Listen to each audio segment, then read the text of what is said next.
Hello, everyone, and welcome back to the GSMC Fantasy Sports Podcast, brought to you, as always, by the GSMC Sports Network. Before we begin with our second segment of today's show, taking a look around the waiver wire, I do want to remind you yet again to like, follow, and subscribe to the podcast and network as a whole. Also, check out some of my fellow podcasters as well. They're doing great things with their own shows in their own right. But also continue making yourselves available to the Super Chat, Super Thanks, and Super Stickers features here on YouTube. They're a great way to make this show as interactive as possible. Welcome all newcomers as well. Any burning questions, comments, or concerns for that matter are welcome because I love your opinions as well. Don't want to listen to mine all day. I want to get some fresh opinions as well in the show. So if you so choose, that's a great way to interact with the show. But without further ado, let's get into our second segment of the day. Take a quick look around the waiver wire. A lot of interesting developments here. A lot of injuries impacting how we view the waiver wire as well. And with this list, these are all guys who, for the most part, are stepping up in place of injuries, but also just stepping up in general. Because the waiver wire is a balance of guys who you might have to replace injured players with, or just guys who are having breakout seasons or going under the radar entirely in certain leagues. And that's what I love about it, the start of this season. Because as the season goes on, a lot of everyone's top players will eventually come back. The Cooper Kupps, the Puka Nacuas of the world, the Deebo Samuels of the world will all start coming back. Maybe even the Christian McCaffreys of the world. But that's just wishful thinking. Sorry to dig at all you number one overall pick guys, but I had to. At the end of the day, though, the waiver wire has always been a valuable asset in order for you to supplement your team even further. Because a lot of the questions that I have been getting could also kind of be answered with the waiver wire. It's all dependent on your way of thinking. So without further ado, let's jump right into who I believe going into this week especially will be the biggest guys on the waiver wire. And this guy is kind of a return player or returnee to this section, if you will. And that is, graphic Tutu Atwell. What I love about Tutu Atwell is that when I think about the Rams' depth, he's someone who could, on, say, an average team, perhaps like the Bears or maybe even the Panthers if you go down the pecking order a little bit, he would probably be a wide receiver one. He certainly has the traits to. Solid route runner, good vertically, fantastic speed, and replacing, Cooper Kupp and Puka Nacua is hard, but he's doing it admirably. 4 catches, 82 yards against Chicago this week, 12.2 fantasy points, and he's someone, along with Jordan Whittington, as a receiver for the Rams, who I kind of think going forward will have a say in at least PPR leagues because they're going to receive a lot of targets. Actually, if you want to think about it this way, Jordan Whittington had just as many receptions as Tutu Atwell, perhaps even more in this game. So that's something looking ahead that could help you in the future if you want to pick up both of them off the waiver wire or just one of them.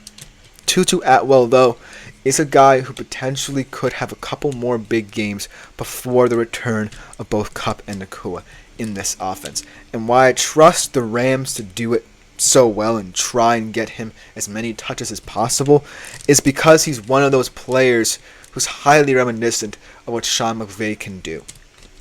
Sean McVay has a lot of pre-snap motions.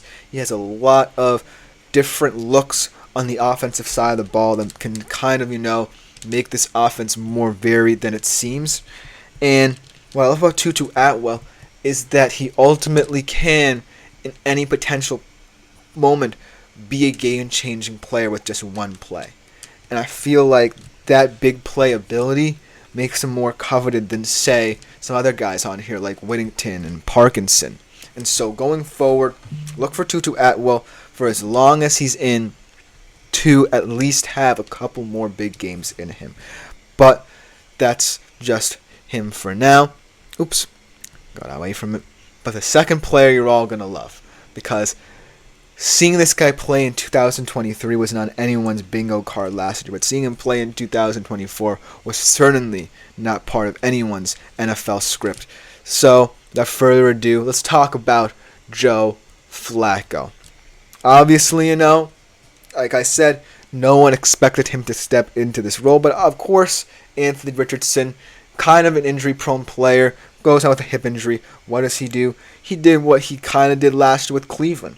Plays a very solid game. Most importantly, a mistake-free game as well for Indianapolis Colts offense that was very, very boom or bust to start the year with Anthony Richardson's potential to either throw an interception or make a big play on the field. Most importantly, he got the best out of players like Michael Pittman Jr., who hadn't been performing up to this point. 168 yards for him, 2 touchdowns, 15.2 fantasy points, and he's someone, if he has to start next week, who I might want to look at, because last year a lot of players in fantasy football looked at him when he came into the Cleveland Browns roster because they saw the outlook of the Cleveland Browns team. Obviously, Indy profile is a team that's very different from what the Browns were last year, in that all Flacco really had to do was play complimentary football, but most of the time the Colts are inept on the defensive end. So it's all going to come down to, whether or not A, he even starts, and B, if he can continue to get the best out of the best players. And even if it's just for one game, it's still entertaining, right? To think that you could pick up Joe Flacco on the waiver wire as potentially a QB2 for you in a deeper league or a 2 QB league to play a game of fantasy football for you in the year 2024, because no one would have expected it.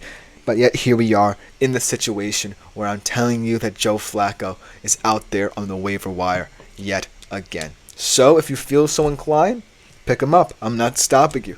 I think that he could have a big game should he play next week against the Jags. And it's a decent game for him because the Jags are a dumpster fire as well. He can exploit the Jacksonville defense, much like what Andy Dalton is doing to weak defenses with the Panthers. So look out for Joe Flacco out there on the waiver wire. These next two guys are two guys I'm starting to come around to. We get a lot of comments about them here on this show.